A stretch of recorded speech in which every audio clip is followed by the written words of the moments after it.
Bonjour, j'espère que vous allez bien. Dans cet exposé, on va essayer d'explorer deux types de variables couramment utilisées en statistique, à savoir la variable quantitative ou la variable qualitative. On va essayer d'examiner leurs différences et également d'aborder succinctement tous les outils et techniques qu'on utilise en statistique pour les analyser. Ainsi, en statistique, les données utilisées sont répertoriées en deux catégories, comme je l'ai dit, distinctes. Ainsi, une observation est soit une variable quantitative, soit elle est qualitative. En retenant la différence entre les deux, soit qu'elle est quantitative, soit qu'elle est qualitative, nous permet d'appréhender en fait le processus statistique à tous les niveaux, aussi bien au niveau de la phase de collecte, des observations, de leur présentation et de leur analyse. Commençons par la variable quantitative.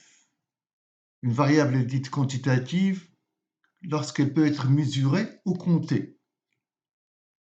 Elle peut être continue, c'est-à-dire qu'elle peut prendre n'importe quelle valeur réelle dans un intervalle, ou elle peut être discrète, c'est-à-dire qu'elle ne peut prendre que des valeurs entières ou des valeurs limitées dans une plage de données.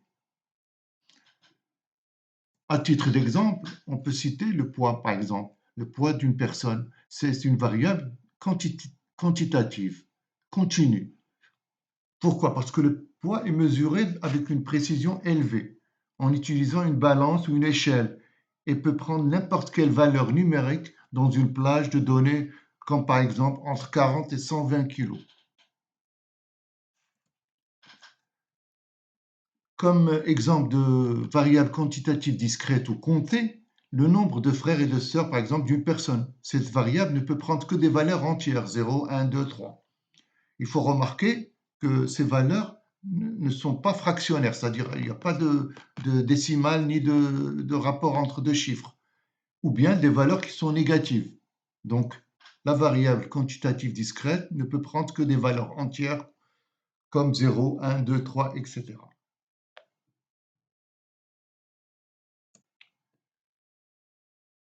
Donc la variable quantitative du fait de sa nature, là on va aborder un peu l'exploitation qu'on en fait de ce type de variable. Et la variable quantitative du fait de sa nature, comme je l'ai dit, est mesurable et elle est analysée par des outils statistiques spécifiques. Comme par exemple, on peut produire la moyenne des observations observées comme mesure de tendance centrale, ou bien donner la variance, c'est-à-dire la dispersion autour de la moyenne, etc. Et bien d'autres outils, mais qui sont spécifiques uniquement à la variable quantitative.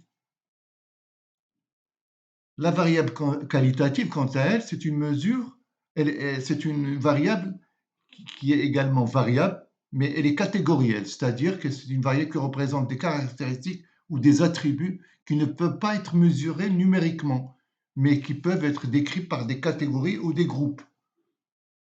On parle également de modalités.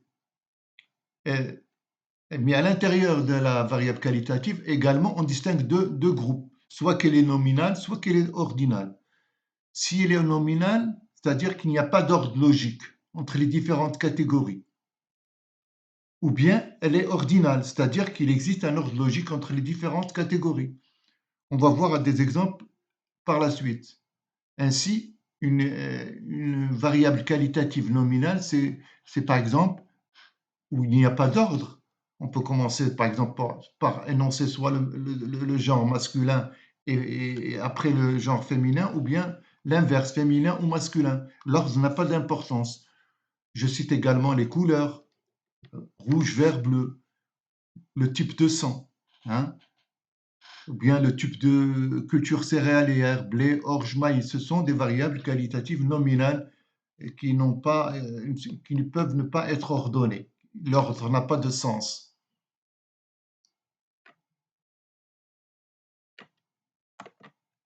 Par contre, la variable qualitative ordinale, elle est qualitative bien sûr, mais elle est ordinale.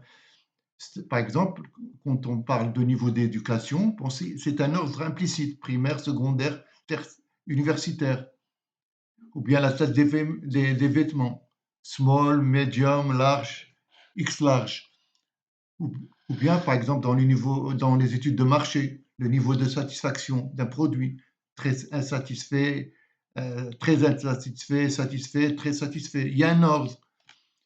Le rang dans une compétition, par exemple être premier, deuxième, troisième, d'accord? Ainsi, la variable qualitative du fait de sa caractéristique, ici on va parler de son exploitation. Qu'est-ce qu'on en fait au niveau de l'étude de l'analyse statistique? Du fait de sa caractéristique d'être non mesurable, elle est catégorisée en plusieurs classes et dont l'exploitation statistique aboutit à donner des résultats comme par exemple la fréquence, hein, le nombre absolu de chaque modalité de cette variable, de sa proportion. Par exemple, dans les référendums ou dans les sondages d'opinion, on a par exemple une variable qualitative, êtes-vous d'accord, oui ou non. Par exemple, on va donner la proportion uniquement du oui. On va pas calculer, on peut pas calculer les moyennes ou comme pour ce qui est de la variable quantitative dans ce cadre. D'accord? Donc, on ne peut faire que des calculs concernant les effectifs, la proportion, le pourcentage, etc. Bien sûr, il y a également comme outil statistique d'autres outils consacrés aux variables qualitatives beaucoup plus complexes. Ainsi, qu'est-ce qu'on peut dire en conclusion concernant ces deux types de variables? La variable quantitative, c'est une observation qui est mesurable. D'accord? On a vu par exemple le poids, ou bien elle peut être comptée, comme par exemple le nombre de personnes qui constituent un ménage. Par contre, la variable qualitative, c'est une donnée non mesurable. Elle est regroupée en deux ou plusieurs classes distinctes, hein, différents. Par exemple, le rouge, le vert et le bleu. Hein, il n'y a pas d'intersection entre les modalités. Et enfin, concernant l'exploitation de ce type de variable, on a vu que cela détermine le processus de son exploitation statistique. La variable quantitative aboutit par exemple à des résultats comme la moyenne. La variable qualitative aboutit à un résultat, par exemple, comme la proportion. Et voilà, j'arrive au bout. Je vous remercie et à bientôt pour la prochaine vidéo.